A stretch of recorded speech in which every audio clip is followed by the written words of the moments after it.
Hi viewers, welcome to our channel. ప్రస్తుతం మనతో పాటు సీనియర్ జర్నలిస్ట్ దామ బాలా సార్ ఉన్నారు. వారితో మాట్లాడదాం. నమస్కారం సార్. నమస్తే.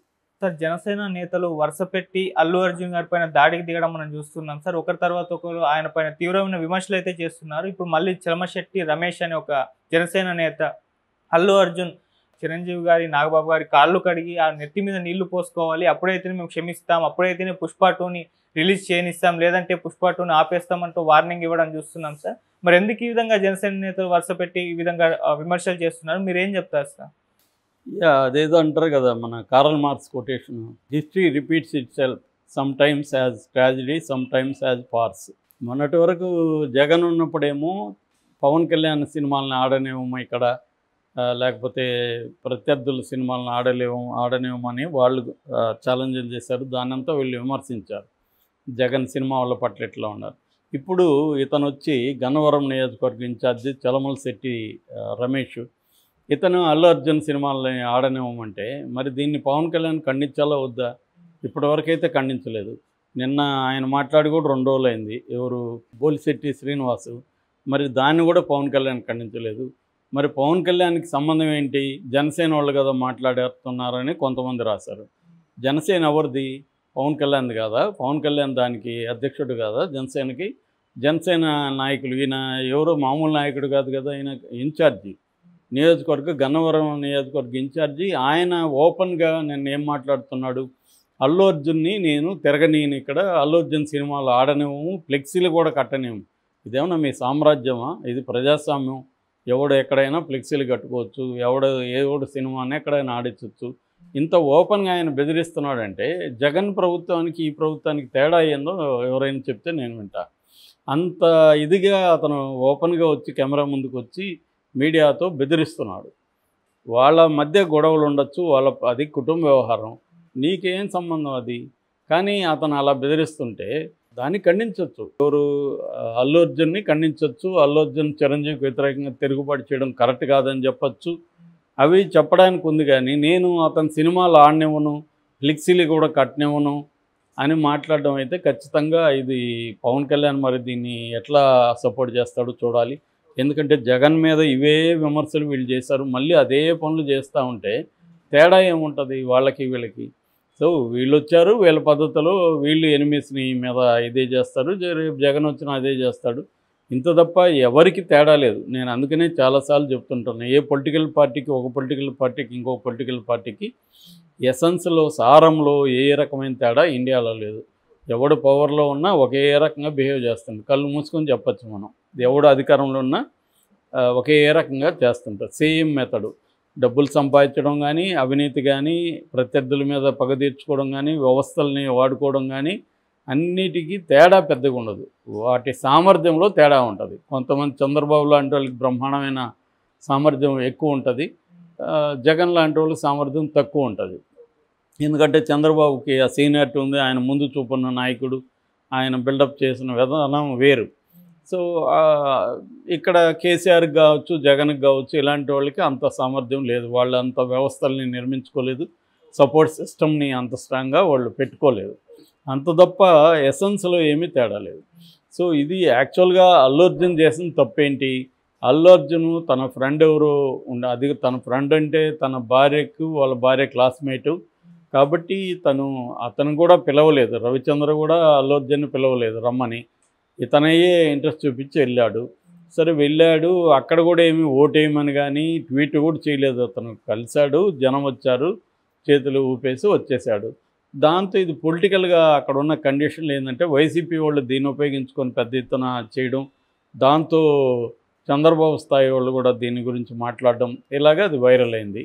అప్పటికే అల్లు అరవింద్ వెళ్ళాడు, పిఠాపురం వెళ్ళాడు. పిఠాపురంలో అల్లు అరవింద్ కూడా ప్రచారం చేశాడు. అయినప్పటికీ అది పెద్దగా పరిగణలోకి రాలేదు.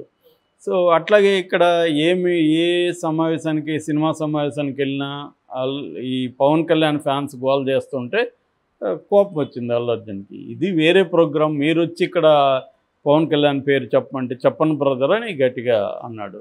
ఆ కాంటెక్స్ట్లో కూడా అల్లు అర్జున్ది తప్పేం కనిపించట్లేదు. దాని తర్వాత సైలెంట్ అయిపోయింటే పోయిండేది. ఇతను నాగబాబు అతన్ని పగోడైన మాతో ఉంటే మావోడే, మావోడైన పగోళ్ళతో ఉంటే పగోడే, ఈ టైప్లో అత్తెలివి కొటేషన్ ఒకటి పెట్టి ఆయన చెప్పాడు. ఇక్కడ నుంచి ఇంకా అది రాజుకునింది. సో యాక్చువల్గా ఇది ఫస్ట్ దీనికి పునాదులు వచ్చి సైరా సినిమా అప్పుడు ఇటు చిరంజీవి ఉన్నాడు, పవన్ కళ్యాణ్ ఉన్నాడు, అందరూ ఉంటున్నప్పుడు అల్లు అరవింద్ మాట్లాడడానికి మైక్ తీసుకుంటే విపరీతంగా పవన్ కళ్యాణ్ ఫ్యాన్స్ గోల చేశారు, ఇట్లా మాట్లాడొద్దని. వీళ్ళిద్దరు నవ్వుతూ సైలెంట్గా ఉన్నారు తప్ప వీళ్ళిద్దరు వాళ్ళని వారించలేదు, ఆయన మాట్లాడినివ్వండి అని అడగలేదు. అప్పుడు అవమానంగా ఫీల్ అయినాడని చెప్తారు. అక్కడి నుంచి తన తండ్రికి అవమానంగా జరిగినప్పుడు వాళ్ళ ఫ్యాన్స్ అవమానిస్తుంటే వీళ్ళిద్దరూ సైలెంట్గా ఉన్నారనేది అతనికి కోపం వచ్చి ఉండొచ్చు. ఇంకొన్ని విషయాలు కూడా మనకు తెలియని, బయటికి రాని విషయాలు కూడా ఫ్యామిలీస్ మధ్య ఉంటాయి. సో ఉండొచ్చు. ఇప్పుడు వచ్చి దీనికి దానివల్ల అతనేం పిలిపిలేదు కదా, పవన్ కళ్యాణ్ సినిమాలు ఆపండి అని తన ఫ్యాన్స్కో ఇంకోటి పిలిపిలేదు కదా. తనకి నచ్చినట్టు ఉంటాను, నాకు నచ్చితే ఎవరి దగ్గరికైనా వెళ్తాను అన్నాడు. అతనికి ఆ ఫ్రీడమ్ ఉంది. కానీ ఇక్కడ ఏంటంటే ఇంత సింపుల్గా ఎందుకు లేదంటే, ఇక్కడ వైసీపీ వాళ్ళేమో అల్లు అర్జున్ని తమకు అనుకూలంగా వాడుకోవడానికి వీళ్ళు ట్రై చేస్తున్నారు. దీంట్లో జనసేన రంగంలోకి దిగింది. సాక్షాత్తు పవన్ కళ్యాణ్ కూడా ఆయన ఏదో ఉత్తమ పుత్రుల్లాగా ఆయన సినిమాలు ఏది బ్యాడ్ క్యారెక్టర్లు చేయనట్టు, వాళ్ళ అన్నయ్య ఎక్కడ బ్యాడ్ క్యారెక్టర్లు చేయనట్టు, అల్లు అర్జున్ ఒకడే స్మగ్లర్ క్యారెక్టర్ చేస్తున్నట్టు అతను అక్కడ పోయి ఆ మాట అనడం. సినిమాల్లో ఇప్పుడు స్మగ్లర్లు, హీరోలు ఒకప్పుడేమో అడవులను కాపాడే వాళ్ళు ఉన్నారంట, ఇప్పుడేమో అడవుల్ని నాశనం చేసేవాళ్ళుగా హీరోలను పెడుతున్నారంట. సో ఇది అతను స్టేట్మెంట్ ఇవ్వడం. సో అంటే ఓపెన్ అయింది బ్యాటిల్. దీన్ని అందుకొని బొలిశెట్టి శ్రీనివాస్ కానీ, చలమలశెట్టి రమేష్ కానీ వీళ్ళు ఇప్పుడు వాయిస్ మొదలుపెట్టారు. అంటే ఇది ఓపెన్గా పొలిటికల్ అయిపోతుంది. ఇది పర్సనల్ స్థాయికి వెళ్ళి నేను సినిమాలను ఆడనివ్వము అన్న స్థాయికి వెళ్ళిందంటే మాత్రం ఇంకా అది ఘోరం అవుతుంది. పవన్ కళ్యాణ్ ఇక్కడ కట్ చేయాలి. నిజంగా పవన్ కళ్యాణ్ మాట్లాడితే నేను డెమోక్రసీ, చాలా నీతులు, కొటేషన్లు, కవితలు, ఆయన చెగువెరా ఇవన్నీ వాడుతుంటాడు కదా. మరి వాళ్ళ నియోజకవర్గ ఇన్ఛార్జి ఒక హీరో సినిమాల్ని నేను ఆడనివ్వనని ఓపెన్గా స్టేట్మెంట్ ఇస్తే దాన్ని పవన్ కళ్యాణ్ మౌనంగా ఉంటే అర్థం ఏంటి? సపోర్ట్ చేస్తున్నట్టే కదా. సో ఆల్రెడీ బొలిశెట్టి శ్రీనివాస్ చెప్పినప్పుడే నీకెందుకురా సైలెంట్గా ఉండని చెప్పాలి పవన్ కళ్యాణ్. అది చెప్పట్లేదంటే ఆయన ఎంకరేజ్ చేస్తున్నాడు. మరి ఆయన ఓపెన్గా చేయమని ఆయన చెప్పాడా, వీళ్ళు చేస్తున్నారు అనేది పక్కన పెడితే వీళ్ళని ఖండించట్లేదంటే ఆయన ఖచ్చితంగా సపోర్ట్ చేస్తున్నట్టే. ఇది ఖచ్చితంగా ఇబ్బందికరం. రేపు ఇంకా కూటమికే చెడ్డ పేరు వస్తుంది. ఎందుకంటే మీకు ఇబ్బందులు ఉంటే చూసుకోండి, కానీ అతని సినిమాల్ని మేము ఆడనేమో అని ఓపెన్గా చెప్పడం అంటే, ఇప్పుడు జూనియర్ ఎన్టీఆర్ సినిమాలు కూడా తెలుగుదేశం చంద్రబాబు కానీ లోకేష్ కానీ ఎప్పుడు అలా మాట్లాడలేదు. వాళ్ళు ఎంతో హుందాగానే ప్రవర్తించారు అతని పట్ల. సో ఈవెన్ బాలకృష్ణ ఫ్యాన్స్ కూడా జూనియర్ ఎన్టీఆర్ సినిమాలను మేము ఆడనేమో అని ఎప్పుడు స్టేట్మెంట్లు ఇవ్వలేదు. కానీ ఇక్కడికి వచ్చేసరికి వీళ్ళు ఎందుకు ఇంత రెచ్చిపోతున్నారు జనసేన వాళ్ళు? సో ఇది పవన్ కళ్యాణ్ చేయిస్తున్నాడని నేను అన్నాను, కానీ పవన్ కళ్యాణ్ సపోర్ట్ చేయకపోతే వాళ్ళు ఎందుకు రెచ్చిపోతారు? వాళ్ళని కంట్రోల్ చేయాల్సిన బాధ్యత పవన్ కళ్యాణ్ది అయితే ఉంది. ఇది మామూలుగా వాళ్ళ ఫ్యామిలీస్ మధ్య స్టార్ట్ అయిన ఇష్యూ పొలిటికల్గా అయిపోయి ఇది రోజు రోజుకి కోతిపుండు బ్రహ్మరాక్షస్ అంటారు, అలాగే అయిపోతూ ఉంది. మరి ఇది ఎక్కడితో ఆగుతుందనేది మనం చూడాలి. ఇది ఎందుకంటే ప్రతిదీ ఆంధ్రప్రదేశ్లో రాజకీయాలకు ముడిపడింది. ప్రతిదీ నువ్వు అటువైపా ఇటువైపా అనేది తేల్చుకోవాల్సిన పరిస్థితి అందరికీ ఏర్పడిపోయింది. మధ్య ఒక గ్రౌండ్ ఉంటుంది, అటువైపు ఇటువైపు ఉండకుండా కూడా ఉండొచ్చు అనేది ఎవడికి బుర్రలో లేకుండా పోయింది. నువ్వు మా వైపు లేకపోతే నువ్వు మా ఎనిమి అనేస్తున్నారు. అనివార్యంగా వాడు మనల్ని ఎనిమి క్యాంపులోకి తోసేస్తున్నాడు. ఇప్పుడు అనివార్యంగా సైలెంట్గా ఉంటూ పోయింది. ఇప్పుడు రేపు పొద్దున అల్లు అరవింద్ ఖచ్చితంగా ఎనిమి క్యాంపులోకి రావాలి, అతనికి వేరే మార్గం లేదు.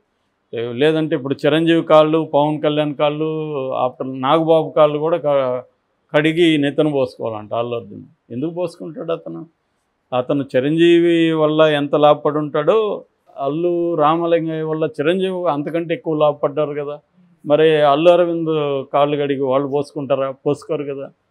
ఎటువంటి మాటలు మాట్లాడుతున్నారంటే అంత పిచ్చి మాటలు మాట్లాడతారు. Okay sir, thank you so much.